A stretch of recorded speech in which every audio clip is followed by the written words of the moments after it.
Party के सामान्य जिलाध्यक्ष आदरणीय अनंतराम जी और हमारी पार्टी के प्रदेश के सामान्य उपाध्यक्ष दादी साहब और हमारे इस क्षेत्र से उन्होंने हिंदुस्तान के सर्वोच्च सदन में और केंद्र में मंत्री भी रहे आदरणीय कैलाश जी चौधरी साहब, आदरणीय अब्दुल्लाह जी मेघवाल साहब, आदरणीय शंकर सिंह जी, आदरणीय सिंह जी खारा साहब, गुलजार सिंह जी और यहाँ विराजमान विपुल जी कनवास राव, सबके नाम लूँगा तो थोड़ा लंबा टाइम लग जाएगा, लेकिन बहुत लोगों को मैं जानने लग गया हूँ। यहाँ विराजमान नौजवान साथियों बहनों, ऐसे इस इलाके के सारे कार्यकर्ता या नागरिक को पूरी तरह से जागरूक और जानकार है। जो ऑपरेशन सिंदूर हुआ उसको तो आप लोग एक अभ्यास मानते हैं, अभ्यास, एक सेना का अभ्यास होता है ना, अभ्यास के लिए कोई पुतला बनाते हैं, फिर उसको टारगेट करते हैं या कोई टारगेट देकर के उस पर गोली दागना पड़ता है, निशाना मारना पड़ता है, ये अभ्यास करना पड़ता है। वहाँ तो कृत्रिम अभ्यास होता है, ये तो आपने वास्तविक अभ्यास कर लिया। दुश्मन के जो आतंकवादी केंद्र और आतंकवादी, तो उनको मारना ये हमारी सेना का एक अभ्यास होता है।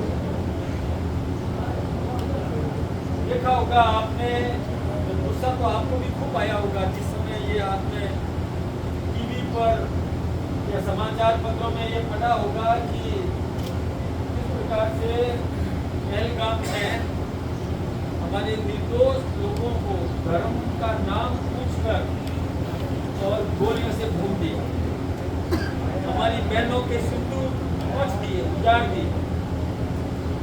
हमारे देश के प्रधानमंत्री जी कहीं दौरे पर, तो दौरे से दौरों को कैंसिल करके हिंदुस्तान में आए, और उस समय उनका चेहरा आपने देखा होगा, इतना गुस्से में वो थे कि आप सबने भी महसूस किया होगा। पहला वक्तव्य उनका था कि मैं आतंकवाद के केंद्र को नेस्तनाबूद कर दूंगा और इन आतंकवादियों का खात्मा करूंगा। ये जब उन्होंने कहा, हमको भी लगता था कि ये व्यक्ति तो ऐसा है, ये करके दिखाएगा। और आप सबको पता है कि जो ये ऑपरेशन सिंदूर उन्होंने किया, हमारी सेना ने टारगेट अचीव किया। चाहे रावलपिंडी से दूर हो, रावलपिंडी से भी आगे 500 किलोमीटर दूर, और यहाँ से मिसाइल दागना 500 किलोमीटर दूर भी उसी स्थान को ध्वस्त करना, ये हमारी सेना की विशेषता। यही नहीं, जितने भी मेरे पास नाम है, मैंने भेजा है आपको, कैलाश जी को, कईयों को भेजा है ये, कि किस किस को मारा, कहाँ कहाँ पर मारा। तो थोड़ा सा यदि आप सुनना चाहेंगे, मोहम्मद हसन खान जैसे मोहम्मद का जम्मू कश्मीर में हमलों की प्लानिंग में शामिल था, उसको मार गिराया। यही नहीं, हाफिज मोहम्मद जमील जैसे मोहम्मद का युवाओं को कट्टरपंथी बनाने और जैसे मोहम्मद के लिए फंडिंग जुटाने में, पैसा जुटाने में माहिर था, उसको मारा। गद्दार हाईजैक हुआ था विमान, उसमें मोहम्मद यूसुफ अजहर और जिसको उस्ताद जी या मोहम्मद सलीम कहते थे, घोसी साहब भी बोलते थे, जो IC 814 हाईजैकिंग का मुख्य आरोपी था, उसको मारा। कई नाम है मेरे पास में, खालिद उर्फ अबू अकासा, लश्कर-ए तैयबा का वो हथियार सप्लाई करने का काम करता था, उसको मारा। यही नहीं, ये कई खुखार आतंकवादी, मुदस्सर कादियान खास उर्फ अबू जिंदाल, लश्कर-ए तैयबा का, उसको मारा। ऐसे ऐसे कई, मतलब इतने लंबे चौड़ी श्रृंखला है जिसकी पूरी पूरी विगत हमारे पास में मौजूद है। मेरा कहने का मतलब है कि हमने उन सब आतंकियों को, सबसे पहला काम तो प्रधानमंत्री जी ने ये किया कि वो जिस इलाके में पहलगाम में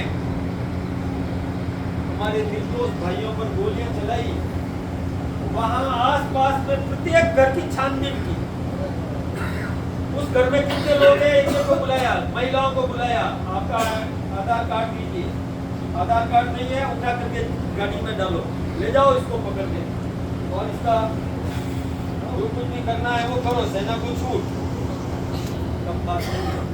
मोहल्ले में ढूंढा, कौन व्यक्ति जा रहा है, गाड़ी में जा रहा है, रोका, आधार कार्ड दिखाओ, कहाँ का है, क्या है, हर घर की छानबीन की, क्योंकि वही पनाह ली थी उसने। उसी में से किसी ने मोटरसाइकिल पर बिठा कर उन लोगों को पूछाया होगा, वहीं पर किसी ने उनको रास्ता बताया होगा, किसी ने पानी पिलाया होगा, किसी ने खाना खिलाया होगा। सच बोल, मजबूरी में खिलाया या मन के भाव से खिलाया, उसे पूछताछ करके उसका पता लगाया और उसका इलाज किया। लेकिन उनको किसी से धैर्य नहीं था, सेना को छूट कि आप इन और ये आतंकवादियों के ये क्षेत्र है, सेना के पास मौजूद थे और वहाँ टारगेटेड आक्रमण किया। तो हमारी सेना ने तो लक्ष्य भेदा, जहाँ आतंकवादी था उसको मारा। लेकिन मैं कल गया था एक हलोदी के पास उग्रा गांव, वहाँ एक खेत में एक मिसाइल गिरी, कौन सी डिफ्यूज मिसाइल खेत में गिरी। ऐसी डिफ्यूज मिसाइल फलोदी के पास में एक जगह और गिरी, 3 जगह खेतों में गिरी। उनके पास में कोई लक्ष्य नहीं था। अब खेत में गिराना का मतलब है कि कोई आवासीय बस्ती में नहीं गिर सकती थी। उन्होंने आवासीय रहवासी एरिया में और निशाना लगाने की कोशिश की, वो निशाना भी उनका चूक गया, ठिकाने पर नहीं लगा। हमारे जो 4-5 सैनिक जो जिनकी मतलब बलिदान हुआ उनका, वो एक अस्पताल में किसी की चिकित्सा कर रहे थे, वहाँ पर वो मिसाइल गिरी। डिफ्यूज मिसाइल जब गिरती है ना, वो भी 20-22 फुट की होती है, 20-22 फुट की होती है, और किसी पर भी गिरेगी तो वो होगा ही होगा। माथे पर लग जाए तो हेड इंजरी होना स्वाभाविक है। यानी मेरा कहने का मतलब है कि पाकिस्तान की सेना के पास में कोई लक्ष्य भेदी मामला था ही नहीं, और हमारी सेना ने उन सब आतंकवादियों के केंद्र को नेस्तनाबूद किया, उन सब आतंकवादियों को मारा, उन सब आतंकवादियों को संरक्षण देने वाला, प्रशिक्षण देने वाला, उन सबको सबक सिखाने का काम किया। तो ऑपरेशन सिंदूर काफी हद तक सफल हुआ। हमारा कोई पाकिस्तान की जनता को मारने का उद्देश्य नहीं था, पाकिस्तान की जनता को मारने का हमारा कोई उद्देश्य नहीं था। प्रधानमंत्री जी ने साफ कहा कि हमारा उद्देश्य आतंकवाद के खिलाफ आंदोलन, आतंकवाद के खिलाफ आक्रमण, आतंकवाद को नेस्तनाबूद करना, ये हमारा उद्देश्य है। उसमें ऑपरेशन सिंदूर में हम सफल हुए, ये इसके लिए मैं आपको सबको बधाई देना चाहता हूँ। देखिए, हमने तय किया था कि आतंकवाद को कतई बर्दाश्त नहीं करें। निर्दोष लोगों की कहीं पर कोई भी हत्या कर दे, ये कतई स्वीकार्य नहीं है, कतई बर्दाश्त नहीं किया जा सकता।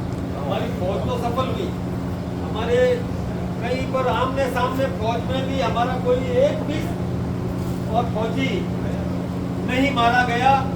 आज मैं बीएसएफ के कैंप में गया, इलाज जी भी हमारे साथ में थे। बीएसएफ का कैंप, इसमें बीएसएफ के सैनिकों ने हमारा भी सम्मान किया, और वो सम्मान क्यों किया ये मैं आपको बताना चाहता हूँ। जब उनको ये पता चला कि हमारी जनता मंदिर में प्रार्थना भी कर रही है, तो इस बात की कर रही है कि हमारा सैनिक सुरक्षित रहना चाहिए और अपने मिशन में कामयाब रहना चाहिए, तो हम इस प्रकार की प्रार्थना करते हैं। और सैनिक को जब पता चलता है, तो सैनिक को पता चला कि मेरे देश की जनता मेरे लिए प्रार्थना कर रही है, तो वो सैनिक अपनी जान जोखिम में डाल करके आपकी रक्षा के लिए और कुछ भी कर सकता है, उसकी हिम्मत बढ़ती है। और यही कारण था कि आज हम उसके साथ में गए। हमारे साथ पूरी जो प्लाटून थी उसने हमारे साथ फोटो भी खिंचवाया, हमको चाय पानी नाश्ता भी कराया, और हमारे कैलाश जी ने भी उनको मिठाई भी खिलाई। तो ये सबके बाद में सबके साथ में फोटो भी खिंचवाया।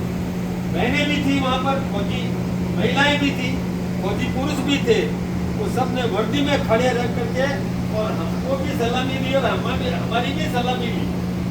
ये होता है जनता का सेना के साथ में एक आत्मिक संबंध। वो हमारे लिए लड़ रहे हैं, तो हम उनके लिए क्या प्रार्थना तो कर ही सकते। बाद में बताओ, सारे अधिकारियों से हमने बात की, सभी प्रकार के अधिकारी छोटे से लेकर बड़े तक भी हमने चर्चा की। तो आपने भी उनके साथ तालमेल रखा, ये बहुत अच्छी बात है। जब वो कोई भी संदेश देते हैं तो हम उसकी पालना करते हैं। अधिकारियों ने भी कितनी मेहनत की, जो आपने भी की होगी। अधिकारियों ने लिस्ट बनाई कि हमको ब्लड ग्रुप चाहिए, तो कौन लिस्ट बना दो, ए ग्रुप किसका है, बी ग्रुप किसका है, कौन नंबर सही तैयार है। जरूरत पड़ने पर उस व्यक्ति को बुलाया तो वो खून देने के लिए तैयार है। ऐसी लिस्ट उनके पास में तैयार है। यदि जरूरत पड़े तो बॉर्डर के पास में 3-4 किलोमीटर खाली करवाना पड़े तो कहाँ ठहराना है, ये उनके पास में तैयारी पूरी है। और यही नहीं, उनको खाद्य सामग्री, उनकी चिकित्सा की व्यवस्था, उनको पानी की व्यवस्था, उनको और कोई एम्बुलेंस की व्यवस्था, ये सारी व्यवस्थाओं पर हमारा प्रशासन भी पूरी तरह से तैयार था। और हमारे मुख्यमंत्री भजन लाल जी ने भी ऐसी व्यवस्था कर दी थी कि जो चाहिए, जो व्यवस्था आपके लिए तैयार है, हमारे सैनिकों की रक्षा के लिए, सैनिकों की सुविधा के लिए और सीमांत क्षेत्र के जो नागरिक हैं उनके खान पान रहन सहन की सुविधा के लिए हमारी सरकार भी पूरी तरह से तैयार है। हम सब दृष्टि से मजबूत थे। इस युद्ध को कितना ही लंबा खींचना पड़े, ज़्यादा लंबा खींचने की जरूरत नहीं है। 3-4 दिन के ऑपरेशन में ही हमने तो अपना मिशन पूरा कर लिया। कुछ लोगों के मन में सवाल है, वो सवाल ये है कि साहब छोड़ा क्यों? छोड़ना नहीं था, पूरा ही कर देते, आर पार कर देते। लेकिन हाँ, तो आपके यहाँ के सांसद कुछ लोगों को मन में ये था कि आर पार कर देते, लेकिन हमारा मकसद जनता को मारना कतई ही नहीं है। किसी भी देश की जनता को मारने का कतई ही नहीं है। इसीलिए हमने किसी रहवासी इलाके में हमला नहीं किया। ये पाकिस्तान है कि जिसने हमारी बलमान शस्त्र का दुरुपयोग किया। उसने हवाई यात्रियों को हवाई अड्डों से भेजना शुरू किया और उसकी आड़ में लड़ाकू विमान भेजना शुरू किया। उसको पता था कि हिंदुस्तान एक जवाबदार देश है और इस देश का प्रधानमंत्री भी जवाबदार है, तो वो इस जनता पर, यात्रियों के ऊपर हमला करेगा नहीं। ये उसने फायदा उठाने की कोशिश की, लेकिन हमने वहां पर उस जनता के ऊपर हमला नहीं किया। हमको तो आतंकवाद को नष्ट करना था। पूरी दुनिया का समर्थन हमारे साथ में था। हमने किसी को मध्यस्थ नहीं रखा, ये बात मैं बहुत क्लियर करना चाहता हूँ। कोई बिचौलिया है नहीं, जरूरत नहीं है।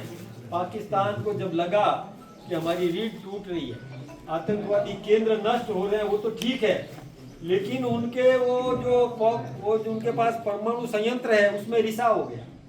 पाकिस्तान की अधिकृत एक सूचना आई है, मेरे मोबाइल के अंदर है, जिसमें यह है कि जो परमाणु संयंत्र है उसमें रिसाव शुरू हो गया। उसने अपनी जनता को सावधान किया कि इस इलाके से दूर रहो, ये परमाणु जो रिसाव हुआ है उससे लोग मर सकते हैं। ये स्थिति उसकी बनी। अब मैं एक बात पूछूं कि आप अपने यहाँ कह रहे हैं कि युद्ध क्यों रोका? अरे इससे सबसे ज्यादा दुख किसको हुआ है? सबसे ज्यादा दुख हुआ है बलूचिस्तान को। वो चाहता था कि हिंदुस्तान इधर युद्ध करता रहे और उधर हम पाकिस्तान को खोखला कर दें और वहां से चौकियों पर कब्जा करते जाएं। वो चाहता था कि पाकिस्तान को खोखला कर दे। ठीक बात है, वो करेगा, अपना मिशन को पूरा करेगा। हमने बहुत सोच समझ करके फैसला किया। हमारी पार्टी का नेतृत्व आप सबको पता है कि कितना मजबूत है। 3 दिन पहले का प्रधानमंत्री जी का भाषण आपने टीवी पर सुना होगा। कैसा भाषण था? कोई आपने जिस जोश के साथ उन्होंने चेतावनी दी, खुलेआम पाकिस्तान को चेतावनी दी, दुनिया को चेतावनी दी कि किसी ने भी हिम्मत की तो हम कतई बर्दाश्त नहीं करेंगे। उन्होंने ये भी बताया कि हमने कहाँ कहाँ बम फोड़े और कहाँ कहाँ किस किस आतंकवादी को नेस्त नाबूद किया, खुला का। उस बात को पाकिस्तान की जनता भी सुन रही थी, पाकिस्तान का सैनिक भी सुन रहा था और पाकिस्तान का नेतृत्व भी सुन रहा था। हमारे देश के प्रधानमंत्री ने कतई चिंता नहीं की। वो एक राजनेता का भाषण नहीं था, बल्कि वो एक ऐसे सिपाही का, सैनिक का, जो राष्ट्रभक्ति से ओतप्रोत जांबाज जवान, जो देश की रक्षा के लिए कुछ भी कर सकता है, ऐसे सैनिक का जो भाषण था, उस प्रकार का भाषण हमारे देश के प्रधानमंत्री ने दिया। सारी दुनिया देख रही थी। गर्व कर सकते हैं ऐसे नेतृत्व पर। जब इस प्रकार का हमारा नेता है, तो कोई क्या कह सकता है कि कोई मध्यस्थता करे? किसी की मध्यस्थता स्वीकार नहीं, किसी के दबाव में युद्ध नहीं रोका। ये हमारी रणनीति है, ये कूटनीति है। बात मैं आपको बताना चाहता हूँ, एक घटना मैं याद दिलाऊंगा आपको 1942 की। 1942 जब द्वितीय विश्व युद्ध हुआ था, तो द्वितीय विश्व युद्ध के अंदर जर्मनी ने एक फौजी बेड़ा, शस्त्रों से लैस एक बेड़ा छुपा रखा था एक खाड़ी में। देखिए युद्ध की रणनीति कैसे बदलती है। इस बात को आप ध्यान से सुनना। कहीं विपक्षी कुछ भी पूछे, अपने को परवाह करने की जरूरत नहीं है। तो जहाजी बेड़ा जो जिसमें युद्ध की सामग्री रखी हुई थी, जरूरत पड़ने पर वो हमला करने के लिए उसको रख छोड़ा था एक जगह। अंग्रेजों ने एक अफवाह फैला दी कि हमने उस युद्ध पोत को समाप्त कर दिया। तो जर्मनी की संसद में चर्चा हुई। जर्मनी की संसद में विपक्ष ने पूछा आपके रक्षा मंत्री को कि बोले हमारी वो पनडुब्बी कहाँ है, वो जहाजी बेड़ा कहाँ है, जिसमें शस्त्र है, वो तो ध्वस्त कर दिया। रक्षा मंत्री ने, जर्मनी के रक्षा मंत्री ने कहा कि वो ध्वस्त नहीं है, सुरक्षित है। झूठ बोलते हो, कहाँ है सुरक्षित? देखिए वो बार बार बोल रहा है कि हमने ध्वस्त कर दिया, हमने ध्वस्त कर दिया। तो आप कह रहे हो सुरक्षित है, आप झूठ बोलते हो, सदन को गुमराह कर रहे हो, देश को गुमराह कर रहे हो। ऐसा करके बार बार विपक्ष पूछता रहा और अंत में वो जो वहाँ का रक्षा मंत्री था, वो दबाव में आकर के उसने कह दिया कि हमने बंगाल की खाड़ी में छुपा के रखा हुआ है। इधर उसने संसद में बोला और 5 मिनट में उसको ध्वस्त कर दिया। 5 मिनट में ध्वस्त कर दिया। इसका मतलब क्या है कि हमको कूटनीतिक बातें बाहर करना नहीं चाहिए, ये बताना नहीं चाहिए। ये विश्वास हमारे नेतृत्व पर करना चाहिए कि नेता इतना मजबूत है, उसने सोच समझ करके फैसला किया होगा। इस पर कोई जवाबदेही या कूटनीतिक बात बाहर बताना चाहिए। वो बात बाहर नहीं बताएंगे हम। इतिहास से हमको सीखने को मिलता है। कोई कितना ही उकसाए, इस उत्सव में आना नहीं है। बहुत सोच समझ के किया है। इस बार यदि किसी भी प्रकार का आतंकवादी हमला होता है, हिंदुस्तान के प्रधानमंत्री नरेंद्र भाई मोदी जी ने कह दिया कि हम उसको आक्रमण की श्रेणी में लेंगे, युद्ध की श्रेणी में लेंगे, कतई बर्दाश्त नहीं करेंगे।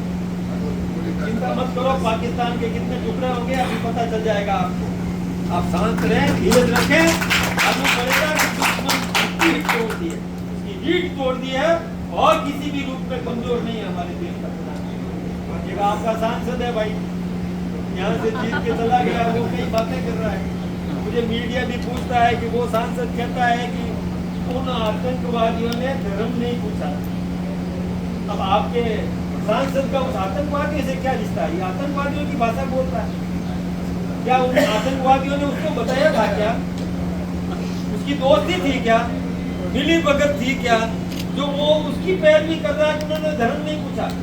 अरे गुस्सा तो आता है मुझे भी, मैं शब्द प्रयोग ऐसा करना नहीं चाहता, लेकिन उस व्यक्ति को यदि कोई मन में कुछ संवेदना होती तो बहनों से जाके पूछता कि उन्होंने क्या किया था, क्या पूछा था। उन बहनों से पूछता कि क्या पूछ के गोली मारी थी। बहनों से तो पूछा नहीं। आतंकवादी जो बोलते हैं कि हमने धर्म नहीं पूछा, क्या केवल इन लोगों को ही मारा गया? वो जो बहनें बोल रही है वो गलत बोल रही है, तो मुझे ज्यादा पता है। तो मैंने कह रही है वो तो गलत है। जिसके सिंदूर पहुंच गया, जिसका सर्वोच्च लुट गया, जिसके जीवन में अंधकार छा गया, वो छोटे बच्चे बोल रहे हैं कि कलमा आता है कि नहीं आता है, वो इस प्रकार की बात करते हैं, वो तो गलत हो गए और ये सच्चा हो गया भाई।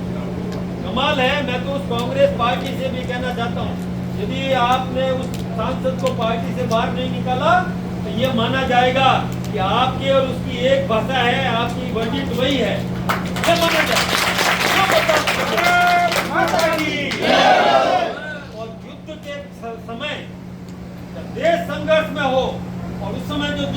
भाषा बोलता है, दुश्मन की पैरवी करता है, वो इस देश का गद्दार है। किसी भी रूप में उसको हम देश का लड़ाई चल रही है, दुश्मन की भाषा बोल रहा है, दुश्मन के पक्ष की बात कर रहा है, वो कैसे हो सकता है राष्ट्रभक्त? ये विचार आप सबको करना पड़ेगा। इसलिए मैं ये बात आप सबके सामने कहना चाहता हूँ। लेकिन आप चिंता मत करना, बहुत सोच समझ करके ये रणनीति के तहत जब पाकिस्तान गिड़गिड़ाया, उसको लगा कि हम तो समाप्त हो जाएंगे, बर्बाद तो पहले से ही थे और बर्बाद हो जाएंगे। उधर से बलूचिस्तान आगे बढ़ रहा है, वो टुकड़े कर देगा, अलग होना चाहता है। वो मान्यता मांगने के लिए उसने लिख करके दे दिया यूएनओ में कि हमको अलग राष्ट्र घोषित कर दो, पता है ना आपको? तो लिख करके दे दिया कि मुझे, और भारत मान्यता देने के लिए तैयार खड़ा था, दे देता मान्यता। लेकिन इंतजार करो, अभी थोड़ा और मार खाने दो, तो ठिकाने आने दो, आ जाएंगे और वो भी निश्चित रूप से उनको भी सबक मिलेगा। इसलिए और मैं तो आपको धन्यवाद देने के लिए आया हूँ, और धन्यवाद इस बात का कि उस अभ्यास के आप प्रत्यक्षदर्शी, वो ड्रोन आते थे और हमारे सैनिक उड़ाते थे और आप लोग देखते थे, हाँ वो काटा जैसे पतंग काटा पतंग खेलते थे, वो काटा दौड़ से वो काटा। और वो आप आसमान में वो तारे देख रहे थे कि वो आया उसका वो क्या ड्रोन, और हमारी सेना ने मिसाइल से उसको उड़ा दिया, ये ऐसे ऐसे खिलौने की तरह। ऐसा युद्ध का अभ्यास आपने देखा, मजा आ गया आपको, लेकिन हिम्मत रखी आपने, डरे नहीं कोई भी। मैंने उस किसान से पूछा, जिसने किसान में वो मिसाइल का वो डिफ्यूज्ड मिसाइल जो गिरी थी 30 फुट लंबी, वो बच्चे बोल रहे थे, हाँ मैंने देखा इतने साया से, और वो आसमान से आया था, जैसे होता था ऐसे। तो बच्चे बोल रहे, छोटे छोटे बच्चे बोल रहे, ये हमारे मुकेश जी हमारे साथ में थे, हमारे सबके सामने बोला, वो छोटे छोटे बच्चे खुशी खुशी बोल रहे थे। मैंने वो इधर से वो ऐसा गया, यानी अभ्यास, हाँ युद्ध अभ्यास, हमारी सेना का युद्ध अभ्यास सफल रहा। अभ्यास तो करना ही पड़ता है, नहीं तो बैठे वो शस्त्र भी चलते हैं कि नहीं पता चलता है, तो कामयाब होते हैं कि नहीं होते वो भी देख लिया। हमारी अपनी स्वनिर्मित ब्रह्मा उसने मारा, हमारे देश की बनी हुई, उसने ऐसे ऐसे मारा, उड़ा दिया सब। हाँ और हाँ मतलब वहाँ तो थोड़ा फोटो आया मेरे पास, मैंने इनको भेजा है फोटो, सारे आपको भी भेजा है, मैं आपको भी भेज दूंगा, आपको अनंत राम जी को भेजा मैं सबको भेज दूंगा, मेरे पास में है, आपको भेजा दिलीप जी मैंने। हाँ देखा नहीं आपने, मैंने वहाँ के प्रत्येक फोटो भी आ गए, वो ध्वस्त हुए वो। चिंता मत करो, लेकिन एक दो बातें मैं निवेदन करूँगा। एक तो हमको धैर्य से सहयोग की भावना रखनी है, जरूरत पड़ जाए तो खून देने वाले लोग तैयार रहे, लिस्ट बना करके तैयार रखो, ग्रुप वाइज। हाँ तो तैयार है, सब तैयार है, मैं बुजुर्गों का नहीं लेंगे, बाकी सब जवानों का ले लेंगे, जरूरत पड़ने पर नहीं जरूरत पड़ेगी, लेकिन लिस्ट तैयार रखो। कहाँ ठहराया जा सकता है तो हमारे हम जो कहते हैं ना आर्मी, अदर देन आर्मी हमारे पास तैयार करिए। वो कलेक्टर कह रहा था, एसपी कह रहे थे, साहब हमारे पास इतने लोग आए आपके, कोई विश्व हिंदू परिषद का आ रहा है, कोई RSS का आ रहा है, कोई आ रहा है, कि हम कहाँ सैनिकों को दूध पहुँचाना है तो हम तैयार हैं, सैनिकों को खाद्य सामग्री भिजवानी है तो हम तैयार खड़े हैं, हमें परवाह नहीं है। ऐसे ऐसे लोग आपके आ रहे हैं, हमको तो आश्चर्य हो रहा है, कैसे ऐसे लोग आपके पास ऐसे ऐसे आ रहे हैं जवान, वो कह रहे हैं साहब सेना को क्या चाहिए हम देने के लिए तैयार हैं, हम जाने के लिए तैयार हैं, हमारे पास हम अपने हिसाब से चले जाएंगे, आप चिंता मत करो, है ना।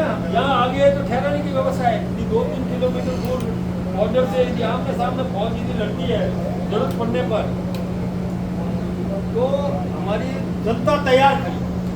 एक प्रार्थना जरूर करना है, ईश्वर के सामने भगवान माता जी का मंदिर हो, देवता अपने कुल देवता का मंदिर हो, वहाँ ये सैनिकों के लिए प्रार्थना करो कि मेरा सैनिक सफल रहे और सुरक्षित रहे, ये ईश्वर से प्रार्थना जरूर करो।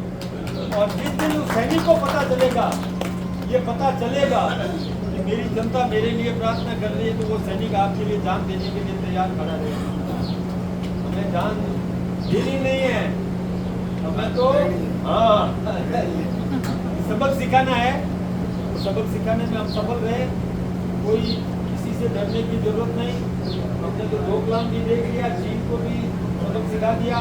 कहीं जरूरत पड़ेगी तो हमारा सैनिक, मैं आपको फिर बताता हूँ, आज मैंने वहाँ भी कहा, सेना के बीच में बीएसएफ के सामने कहा कि हमारा जो सैनिक सामने लड़ने की जितनी हिम्मत हमारे सैनिक की है, उतनी हिम्मत दुनिया के किसी भी सैनिक में नहीं। आमने सामने मुकाबला करने में, आमने सामने, है ना, शस्त्र के साथ भी और बिना शस्त्र के साथ भी, हर हालत में हमारा सैनिक मजबूत है। इसलिए हमको भी अपने देश के नेतृत्व पर भरोसा करना, नेतृत्व सही निर्णय करेगा, क्योंकि वो आपका नेता है, आपके कारखाने की पैदाइश है वो, कि वो आपके हिसाब से ही सोचता है, चिंता मत करना। और आप सबने जो धैर्य रखा, जो हौसला आपका है, मैं देख रहा हूँ आपके चेहरे के भाव भंगिमा को मैं पढ़ सकता हूँ। इस प्रकार के आपके मन के भार ज्वार, इस प्रकार के आपके मन में है, वो मुझे समझने में आ रहा है। तो मैं इनको प्रणाम करता हूँ। आप लगे रहें राष्ट्र के उत्थान के लिए, देश की समृद्धि के लिए, देश की सुरक्षा के लिए, और हम सब एक मत होकर के, एक मुखी होकर के और देश के साथ खड़े रहें, नेतृत्व के साथ खड़े रहें। यही प्रार्थना करके मेरी बात को समाप्त करूंगा। आपका बहुत बहुत धन्यवाद।